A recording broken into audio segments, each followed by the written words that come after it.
শখের দাম লাখ টাকা, এটা কিন্তু একদমই ঠিক। আরও বিশেষ করে আমাদের মতো মধ্যবিত্ত ফ্যামিলিতে ছোট ছোট শখগুলো যখন হাজবেন্ডরা পূরণ করে, সেটা কিন্তু একটা অন্যরকম আনন্দ নিয়ে আসে।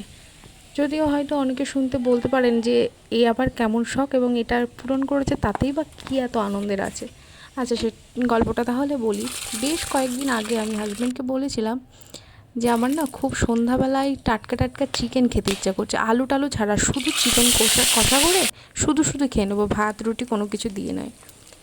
এবার বলেছিলাম, কিন্তু তারপরে ভুলেও গিয়েছিলাম। বেশ কয়েকদিন পরে সেদিন দেখি হঠাৎ করে হাজব্যান্ড চিকেন নিয়ে এসছে সন্ধ্যাবেলা। আমি বলছি, কী ব্যাপার, তুমি তো সকালবেলা বাজার করেছো, চিকেন মাছ নিয়ে এসেছিলে এবং মাছ বেশ কয়েকটা আছে তরকারিতে, তাহলে তুমি আবার চিকেন আনতে গেলে কেন? বলছে, কেন তোমার মনে নেই?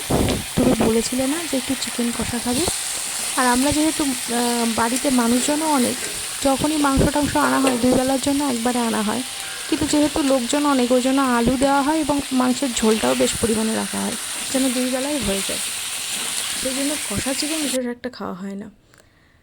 এবার বলবো, এই যে ছোট একটা কথা বলেছিলাম এবং সেটা মনে রেখে যে আমার জন্য এনেছে, এটা কিন্তু একটা অন্যরকম আনন্দ। কেননা হাজবেন্ডরা কোনো কিছু মনে রেখে একটা সামান্য 2 টাকার টিপের পাথাও যদি মনে করে তোমার জন্য এনে দেয়, তার মতো আনন্দের মনে অন্য কিছু হয় না। যে না, যাই হোক, আমি যেখানেই যাই না কেন অন্তত আমার কথাটা হয়তো মনে থাকে।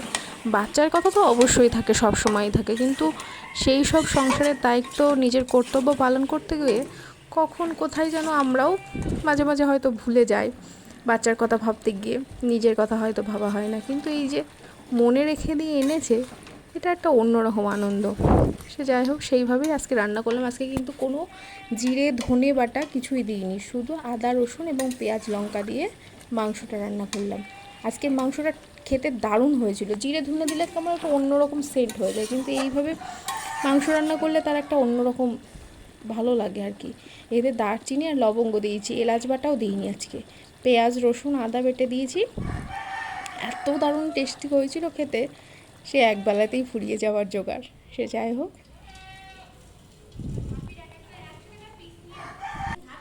খানিকটা মাংস আমার ছেলের জন্য তুলে রাখলাম। ও একটু কষা কষা খেতে পছন্দ করে, চলো ওকে খাইয়ে দিই।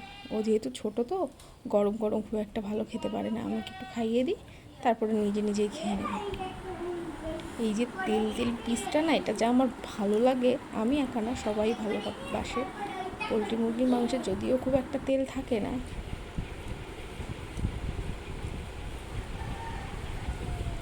ও, দারুণ একটা শান্তি।